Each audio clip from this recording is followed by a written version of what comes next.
Yeah, I fucking. You know what, dude? Sometimes you have to fucking. A warning light comes on in your car, and all you have to fucking do is you just fucking unplug your whole wiring harness and then erase the code.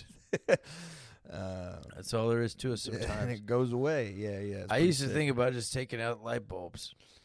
Yeah, that was one of the. So I fucking my shit was throwing a code. I went to AutoZone and they had an OBD2, which is what everything has, And I was like, "Do you guys have an OBD1 reader?" And the guy was like, "Fucking no."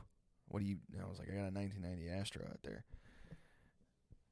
He's like, "You can buy one. They're like $30." So I bought one and put it in, and it was like something wrong with the anti-lock brake system, which I didn't even fucking know they were in cars that old. As it turns out, that was like the first generation of ABS. It was fucking like 1990 or whatever, around the time.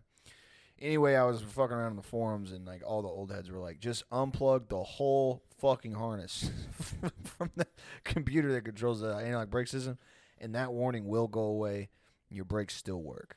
And I was like, dude, that's all I got to do. But I did that, and because I'm me, and because I like feeling like I accomplished something, even though when I did very little, I just like came back in the house and I was like, yeah, you're looking at Mr. Tinkerer. I fixed my brakes. I did it.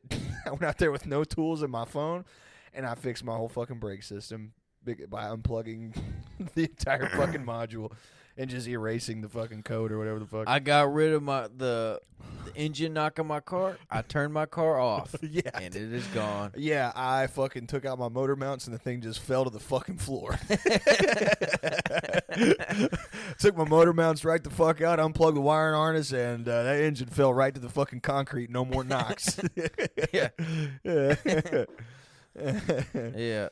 Yeah. Like my truck, it used to have an exhaust leak, but now it does not start, so I don't even have to worry about it. Yeah. Like, dude, Jake, I was having a super bad transmission problems, but I just ripped the whole fucking pan out from under it and dropped the transmission onto the concrete and got fluid everywhere and into the grass and the groundwater, and now won't even start. So it's not my problem anymore. Now I just look at it sometimes, and then I work out next to it, and that's a much better system. I get way better mileage that way. Yeah.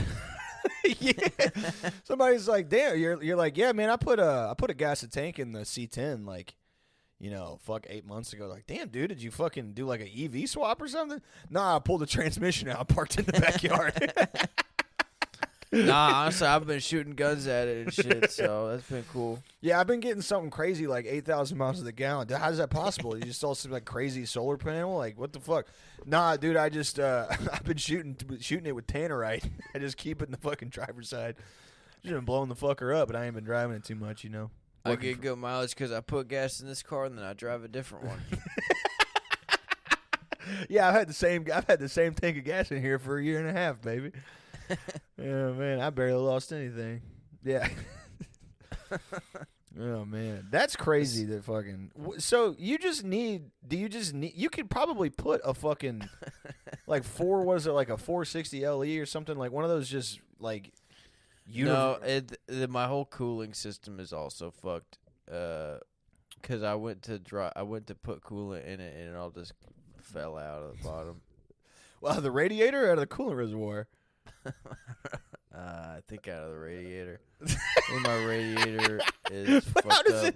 it? Is it like an Acme, like a cardboard box? Like Dude, it's made of metal. I even put water in it, it just all fucking splashed down. Now, did you put it in? Like you're supposed to put it in the cooler, in the reservoir, not in the radiator. Now you might have if you have a hole in your coolant reservoir, that's an easy fix. I put it into the radiator. I put cold water in there while it was like 250 degrees or something. I probably fucking blew up everything. It just like cracked all the welds. Yeah. Yeah. But, dude, it's very funny. It would be very funny if I like brought my tools and just sat out in front of that, for like a couple hours, just to see if I could at least get it to hold coolant. And I look under there, and you had just very clearly cut like a penis-shaped hole in the bottom of the radiator with like a soldering. It just said, "Fuck you, Jake." Yeah, so my life will never be good. I was never meant to have a cool truck, you fucking piece of shit. I did this to myself.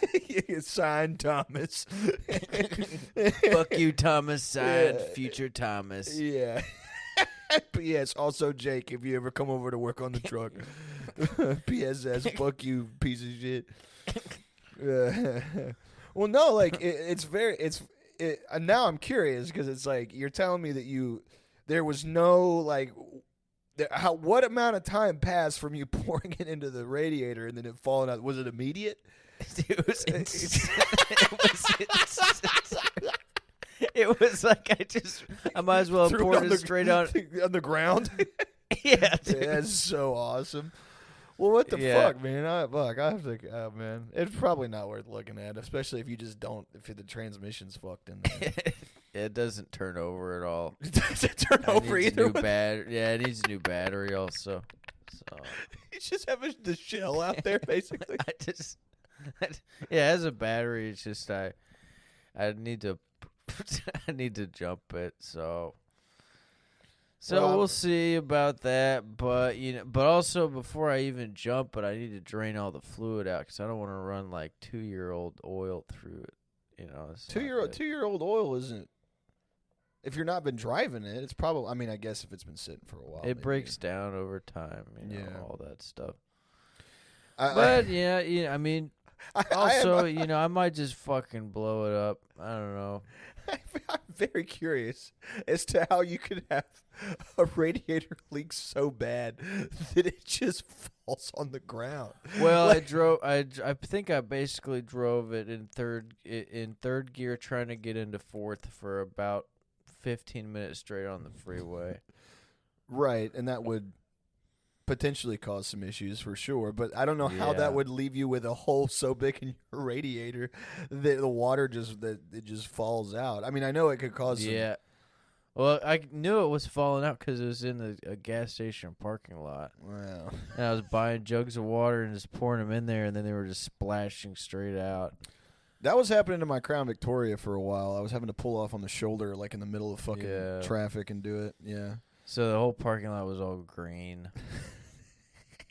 I just left. Pretty awesome. I feel like every time we talk about the C10, you tell me something else that's like. It was a brand new gas station also, so brand new parking lot, and it was sloped down hills. So there was like an 80-foot long giant green stain right next to the I pulled straight in, you know. Yeah. So it like went from the parking spots right next to the door, down past the gas pumps. Just That's a cool. Giant long green cool stain. Yeah. That's awesome. But I was cool about it. I drove off and I didn't say anything to them. Yeah.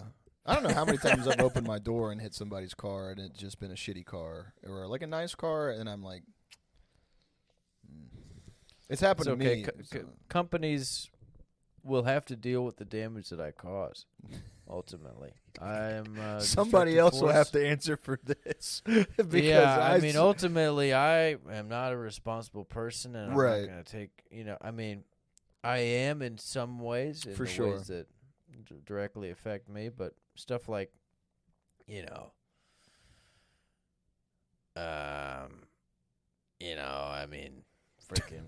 What can you even say, Jake? Yeah, stuff like having a big hole in your radiator the size of a fucking that's going to be a business. That's going to be a problem for a business of some kind eventually. That's going to be... ultimately, that becomes a business decision at some point. Yeah, for somebody way more well off than me. Yeah, so or way ultimately, everything I do makes money. Think about that. Yeah. Well, all I do every day is I make millions of dollars. You should. And when I spend my life savings on a truck and it immediately explodes, that's money in the bank for me. Dude, honestly, man, I was so surprised it made it to Fort Worth made it to San Marcos from when I moved, and we drove it all around the city. Like it hung in there, and then I think 2 weeks later, which made me feel bad because I was like, this cocksucker did me a favor, and then now his fucking prized truck it's just parked forever in the backyard. That's okay. It was it's what God wanted for me, Sometimes some guy Sometimes God wants pain for you and suffering, but that's okay. And anyway, if you're listening to glad this, that means that you do not have a truck.